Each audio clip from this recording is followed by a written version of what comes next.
আপনি কি ভাত খাওয়া বন্ধ করে দিয়েছেন শুধু ওজন কমানোর জন্য? তাও দেখছেন ওজন কিছুতেই কমছে না?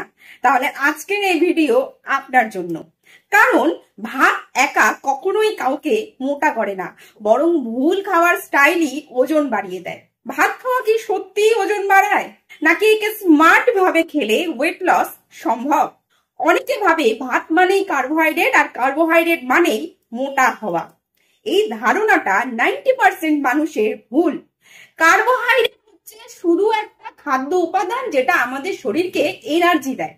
কিন্তু সমস্যা হচ্ছে ভাতের পরিমাণ, সাথে কি খাওয়া হচ্ছে, আর আপনি দিনে কতটা অ্যাক্টিভ আছেন। তাই যদি দুপুরে 2 থালা ভাত, ঝাল, মাংস আর খাবার পরে বিশ্রাম করেন, তাহলে তো ওজন বাড়বেই।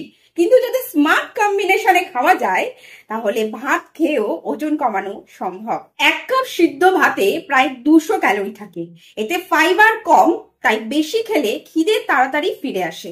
কিন্তু গবেষণা বলছে যদি আপনি ভাতের সাথে খান 50% রঙিন শাকসবজি, প্রোটিন যেমন ডিম, মাছ, ছোলা, ডাল, একটু হেলদি ফ্যাট যেমন বাদাম, সর্ষের তেল, তাহলে রক্তে শর্করার মাত্রা একসাথে বাড়ে না, ইনসুলিন স্পাইকও কম হয়, আর শরীর ফ্যাট জমাতে পারে না।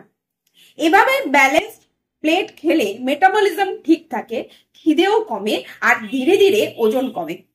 তাই বন্ধুরা, ভাত ছাড়া নয়, শিখুন কিভাবে ভাত খাওয়া যায় স্মার্ট ভাবে।